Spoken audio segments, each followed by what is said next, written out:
So hi guys, welcome to our YouTube channel CBSE educator. और आज हम अपनी उस वाली वीडियो से कंटिन्यू करने वाले हैं जो हमने मैग्नेटिक इफ़ेक्ट ऑफ करंट की शुरू करी थी। मैंने शायद आपको बताया था कि हम लोग एक सीरीज़ स्टार्ट कर रहे हैं और उस सीरीज़ में हम मैग्नेटिक इफ़ेक्ट को स्टार्ट कर चुके हैं, जिसकी मैं पहली वीडियो बना चुका हूँ। उस पहली वीडियो का लिंक आप जाके डिस्क्रिप्शन में देख सकते हैं। तो अगर आपको मैग्नेटिक इफ़ेक्ट के कॉन्सेप्ट सारे क्लियर करने हैं तो आप इस सीरीज़ के लास्ट तक बने रहिए। चलिए शुरुआत करते हैं मैग्नेटिक इफ़ेक्ट ऑफ करंट से। तो जैसा मैंने कहा कि मैग्नेटिक इफ़ेक्ट ऑफ करंट, मैं आपको पिछली वीडियो में ना इसका मतलब सही से बता चुका हूँ कि मैग्नेटिक इफ़ेक्ट ऑफ करंट क्या होता है। मैंने आपको बहुत ही डिटेल में ये बात समझाई कि मैग्नेटिक इफ़ेक्ट ऑफ करंट का मतलब क्या है, जिससे बच्चे को एग्जैक्ट पता लगेगा कि यार चैप्टर किस बारे में है, चैप्टर में क्या डिस्कस होने वाला है।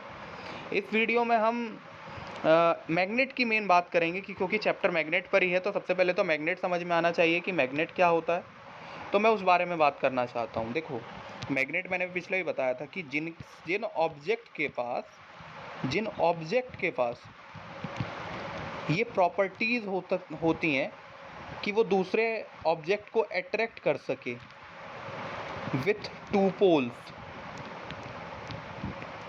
पोल्स। उसके पास दो पोल्स भी होते हैं, मतलब एक तरह से अट्रैक्ट करने की प्रॉपर्टी।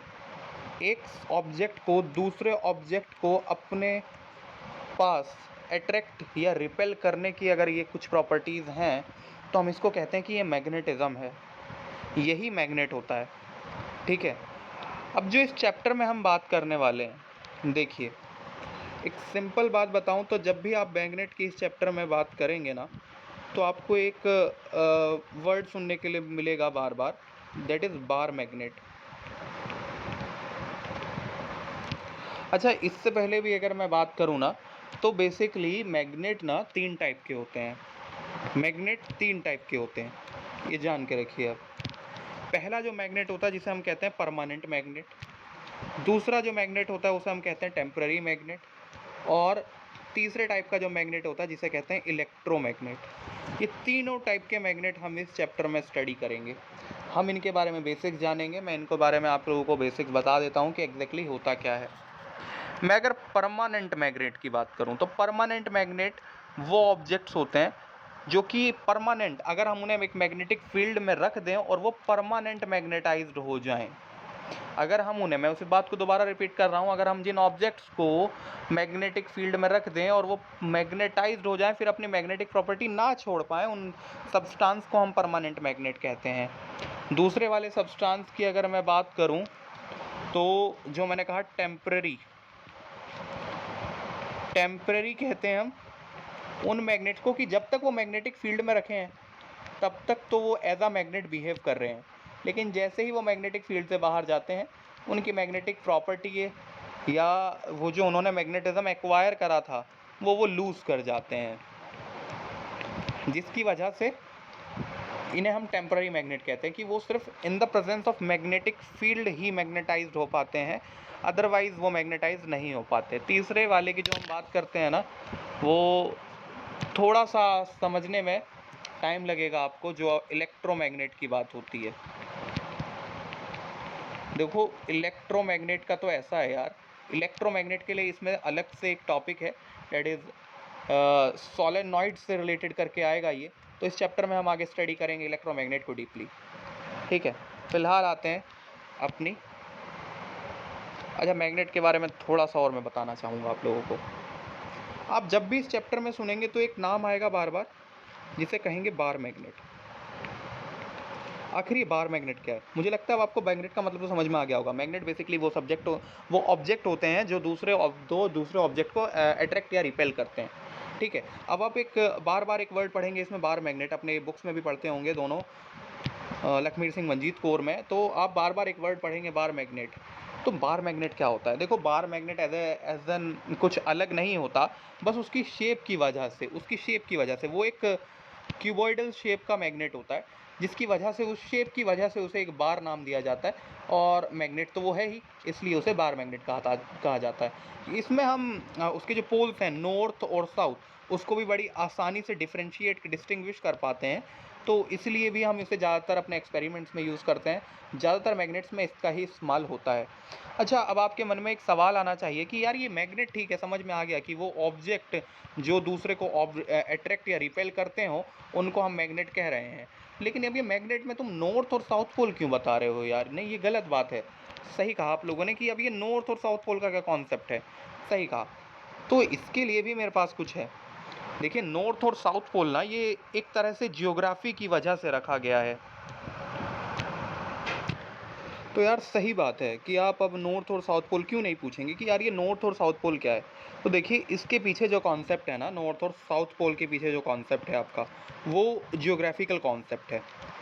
जब हम एक बार मैग्नेट को जब हम एक बार मैग्नेट को ना एक फ्रीली एक फ्री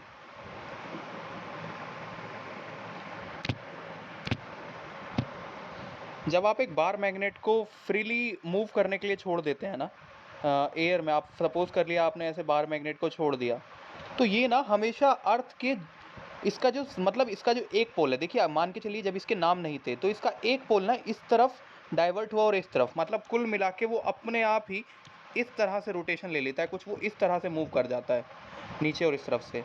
इसलिए जो अर्थ का नॉर्थ पोल है, अर्थ के नॉर्थ पोल की तरफ जो पोल अट्रैक्ट होता है उसे हमने साउथ पोल दिया, और जो अर्थ के साउथ पोल की तरफ अट्रैक्ट होता है उस पोल को हमने नॉर्थ पोल दिया। तो बेसिकली इसके पीछे जो कॉन्सेप्ट है वो जियोग्राफिकल है, और हमने इस हिसाब से उनके नाम दिए हैं कि नॉर्थ और साउथ, हमने इस हिसाब से नाम दिए हैं। और हमें यहाँ से ये भी पता लगा कि इसके जो पोल्स हैं वो नॉर्थ पोल नॉर्थ से रिपेल करता है। मतलब एक तरह से ये है कि like poles repel each other. हमें ये भी अपनी ऑब्जर्वेशंस में साइंटिस्ट को ये पता लगा। तो मैग्नेटिक सब्सटेंस की ये भी एक प्रॉपर्टीज़ होती है। खैर, मुझे लगता है अब आपको मैग्नेटिज्म के बारे में काफ़ी कुछ पता लग चुका है, और अब आते हैं बिल्कुल एग्जैक्ट चैप्टर्स पर हम अपने।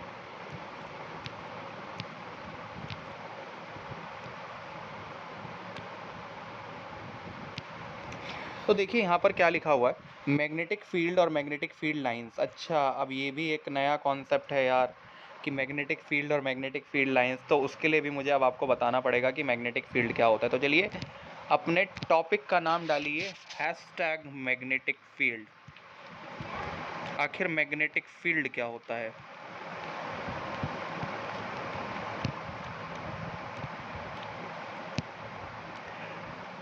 हाँ, सपोज करिए ये एक बार मैग्नेट है और यहाँ पर कुछ नेल्स रखी हुई हैं।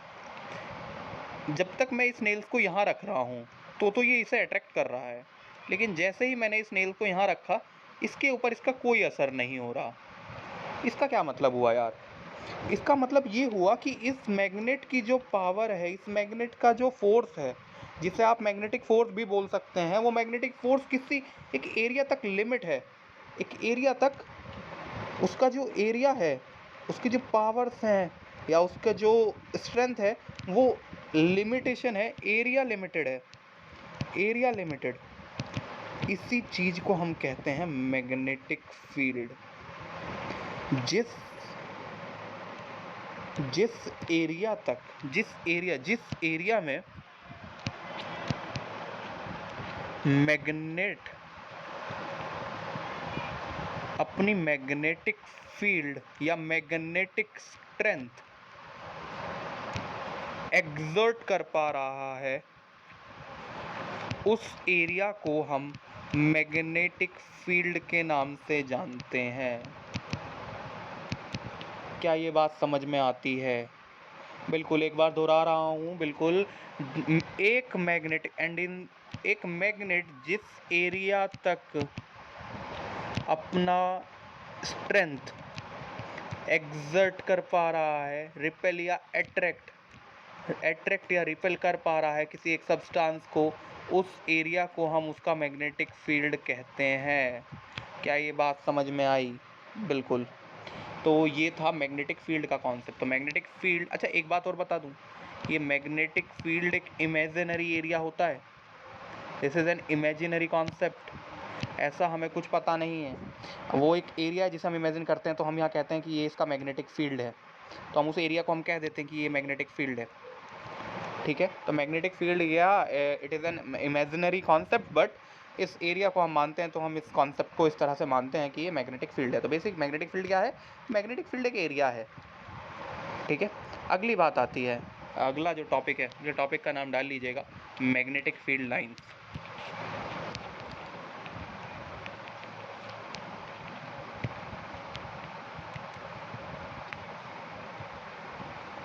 मैग्नेटिक फील्ड लाइंस क्या होता है यार?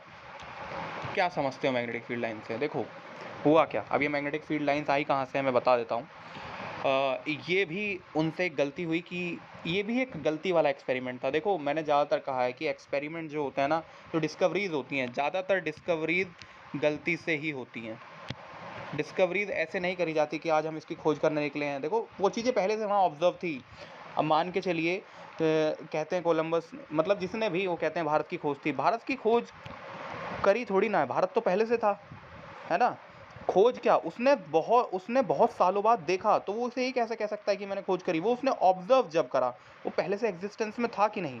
तो इसलिए जो भी कोई डिस्कवरी होती है वो पहले से एग्जिस्ट करती है, लेकिन जो उसे पहली बार देख लेता है उसे हम उसकी डिस्कवरी कह देते हैं। खैर, टॉपिक पर वापस आते हैं, और मैं आपको समझा रहा था कि मैग्नेटिक फील्ड लाइंस क्या होती हैं।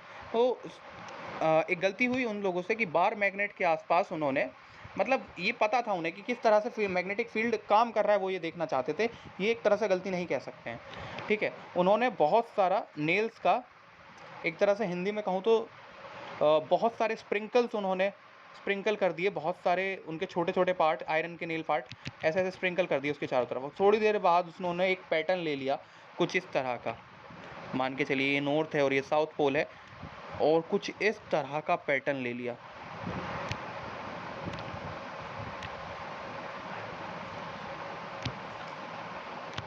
कुछ इस तरह का पैटर्न ले लिया उन्होंने, और यही पैटर्न ने उन्हें बताया कि जो मैग्नेटिक, कि ये जो फोर्स एक्सर्ट कर रहा है मैग्नेट, ये जो फोर्स एक्सर्ट कर रहा है ये एक पैटर्न में कर रहा है, इसका भी अपना एक पैटर्न है, और इस पैटर्न को उन्होंने नाम दिया मैग्नेटिक फील्ड लाइंस। उस पैटर्न को उन्होंने नाम दिया मैग्नेटिक फील्ड लाइंस। तो एग्जैक्टली मैग्नेटिक फील्ड असली में क्या है? मैग्नेटिक फील्ड लाइंस सिर्फ एक पैटर्न है, सिर्फ एक पैटर्न है। ये मैग्नेटिक फील्ड लाइंस अपने आप में फोर्स हैं, बात ध्यान रखना। आखिर इनके जहाँ मैग्नेटिक फील्ड लाइन नहीं है वहाँ उस मैग्नेट अपनी पावर नहीं लगा पा रहा है, मैग्नेटिक अपना फोर्स नहीं ले पा रहा है। तो मैग्नेटिक फील्ड लाइंस मुझे लगता है अब आपको समझ में आई होंगी। मैग्नेटिक फील्ड लाइंस क्या है? एक पैटर्न है, और ये क्या शो करती हैं? ये मैग्नेटिक स्ट्रेंथ को शो करती हैं। जितना ये क्लोज होंगी, याद रखना, जितना ये क्लोज होंगी उतना मैग्नेटिक फोर्स या मैग्नेटिक स्ट्रेंथ ज़्यादा होगी। इतनी बात समझ में आती है। और जहाँ ये थोड़ी वाइड होंगी कुछ इस तरह से, वहाँ मैग्नेटिक स्ट्रेंथ थोड़ी स्लो होगी। इसी की वजह से मैग्नेट के जो पोल्स पर होता है, मैग्नेट के जो पोल्स पर होता है, मैग्नेट के पोल्स पर, क्योंकि यहाँ से ही निकल के आती हैं, तो ये जो स्ट्रेंथ की जो पावर है, क्योंकि यहीं से मैग्नेटिक फील्ड लाइंस निकल के आ रही हैं, इसी की वजह से यहाँ वाली जो पावर है ना यार, यहाँ वाली, यहाँ पर मैग्नेट की स्ट्रेंथ बहुत ज़्यादा होती है, मैक्सिमम होती है बल्कि, यहाँ पर और यहाँ पर। अच्छा, इसके चलते उनके प्रॉपर्टीज़ ऑफ मैग्नेटिक फील्ड में उन्होंने एक और बात पता लगी। क्या बात पता लगी उन्हें? मैग्नेटिक की जो मैग्नेटिक फील्ड लाइंस हैं ये नॉर्थ से निकलती हैं और साउथ तक जाती हैं। आखिर ये कैसे पता लगा? ये कैसे पता लगा कि यार ये सर, कि ये कैसे पता लगा कि यहाँ से यहाँ जा रही हैं? हो सकता है वो लोग ऐसे सोच लेते कि ये यहाँ से यहाँ जा रही हैं, ये यहाँ से यहाँ जा रही हैं, तो उन्होंने ये कैसे पता किया? तो देखो ये भी एक एक्सपेरिमेंट से ही पता लगा। सारी चीज़ें एक्सपेरिमेंट से पता लगती हैं, क्योंकि जब हम आयरन स्प्रिंकल्स यहाँ स्प्रिंकल करेंगे, आयरन के नेल्स यहाँ स्प्रिंकल करेंगे, फिर भी वो इस तरह का पैटर्न ले रही थी कि इस तरह से आ रही थी, इस तरह से, और इस तरह से जा रही थी। ठीक है, तो इस पैटर्न से हमें पता लगा कि जो मैग्नेटिक फील्ड लाइंस हैं वो नॉर्थ से साउथ का उनका पाथ है, ये जो वो ट्रेवल करती हैं वो नॉर्थ से साउथ करती हैं। मुझे लगता है ये चीज़ समझ में आ रही है, ठीक है। और इनसाइड द मैग्नेट एक और चीज़ होती है, इनसाइड द मैग्नेट।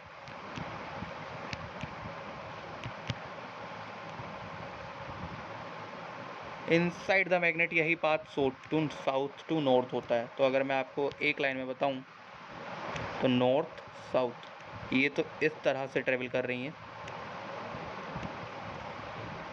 और अंदर ये कुछ इस तरह, ठीक है। तो बाहर outside the magnet north to south और inside the magnet south to north, एक सिंपल सा कॉन्सेप्ट है। मैं आपको एक चीज़ भी बताना चाहता हूँ कि इस पर आखिर क्वेश्चन कैसे फॉर्मलाइज्ड होते हैं। तो वो कैसे फॉर्मलाइज होते हैं, वो आपको मैग्नेट दे देते हैं, आपको डायरेक्शन, आपको यहाँ पोल्स नहीं देते और आपको बस मैग्नेटिक फील्ड लाइंस दे देते हैं और आपको ये डायरेक्शन शो कर देते हैं कुछ इस तरह से। खैर ये जो इंटरसेक्शन हुआ ना, इस पर अलग बहुत क्वेश्चन बनता है, अभी मैं इस पर आ रहा हूँ बस। तो मैंने आपसे कहा कि किस तरह के क्वेश्चन फॉर्मुलेट होते हैं।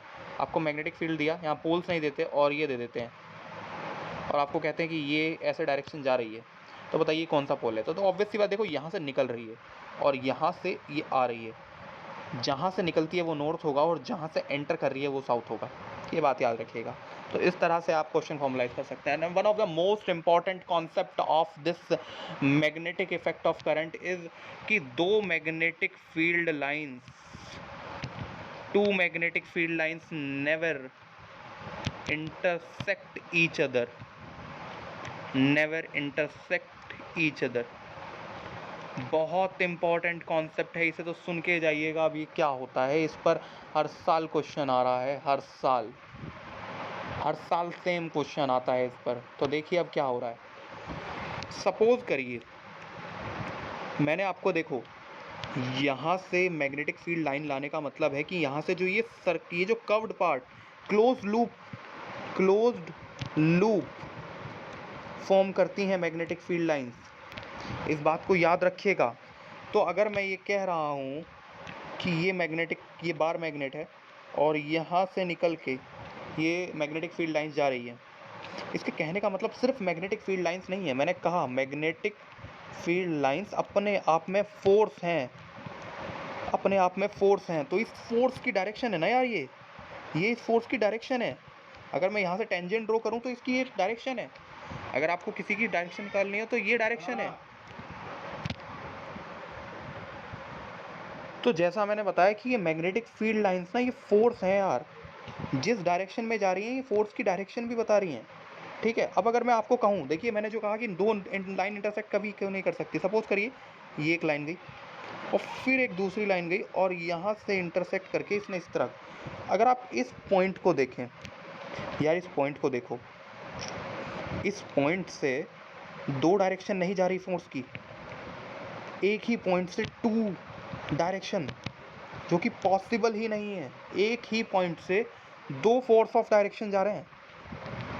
अगर आप वेक्टर भी जानते हो, नहीं 10th में वेक्टर नहीं होता है, लेकिन अब मैं यहाँ पे बता नहीं पाऊँगा, तो आप बस इतना समझ लीजिए कि जब दो, ये जो आया, ये जो यहाँ से आई और दूसरा ये जो पॉइंट है ना यार, इस पॉइंट से ध्यान से देखोगे तो दो डायरेक्शन आ रही हैं, इस फोर्स की दो डायरेक्शन आ रही हैं और एक पॉइंट से फोर्स की दो डायरेक्शन पॉसिबल ही नहीं है, जिसकी वजह से कभी भी दो मैग्नेटिक फील्ड लाइंस इंटरसेक्ट कर ही नहीं सकती। इट इज़ इम्पॉसिबल, कभी नहीं होगा।